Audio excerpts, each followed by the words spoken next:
नमस्कार श्रोताबिन, यहाँहरूलाई स्वागत छ मेरो नयाँ भिडियोमा।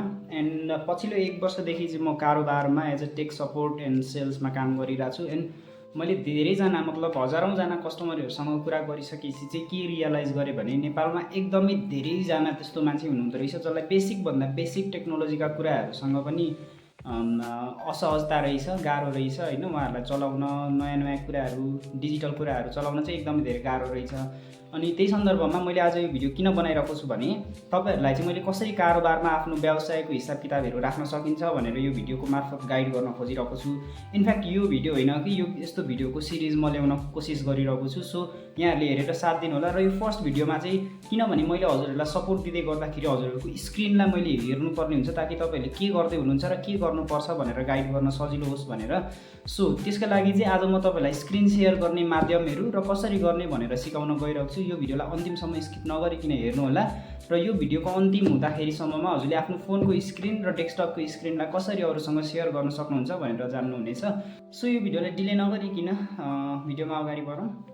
पहिलो चरणमा चाहिँ म तपाईँहरूलाई फोनको स्क्रिन वाट्सएपको मार्फतबाट कसरी सेयर गर्न सकिन्छ अथवा फेसबुकको मार्फतबाट कसरी सेयर गर्न सकिन्छ भनेर म सिकाउँछु। इनफ्याक्ट फेसबुकभन्दा पनि धेरैजनासँग अथवा भनौँ अलमोस्ट सबैजनासँग वाट्सएपको मार्फतबाट कुराकानी हुने भएकोले गर्दाखेरि म आज चाहिँ वाट्सएपको मात्रै सेयर गर्न सिकाउँछु। सो इनकेस फ्युचरमा हजुरहरूलाई फेसबुकको पनि भिडियो कसरी सेयर गर्ने, आफ्नो स्क्रिन कसरी सेयर गर्ने भनेर तपाईँहरूलाई चाहिँ गाइडेन्स चाहियो भने हजुरहरूले कमेन्ट बक्समा भन्नुहोला। सो म तपाईँहरूलाई चाहिँ यो भिडियोहरू बनाएर फेरि पनि दिन सकौँ।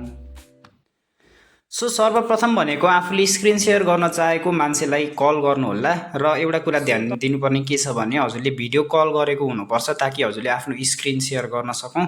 सो सबैभन्दा पहिले कल उठिसके पछाडि हजुरले भिडियोलाई अन गर्नुहोला र भिडियो अन भइसके पछाडि तलको 3टा डटमा क्लिक गर्नुहोला र त्यहाँ सेयर स्क्रिन भन्ने अप्सनमा फेरि क्लिक गरेर कन्टिन्यू गरिदिनु होला।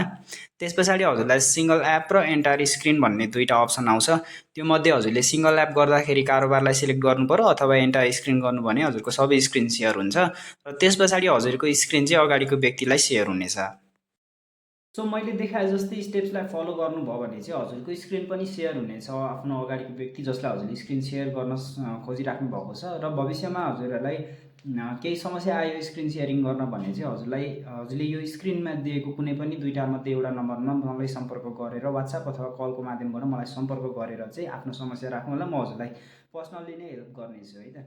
हस् त यो भिडियो चाहिँ धेरै लेन्दी नहोस् भनेर मैले यति नै बनाएँ।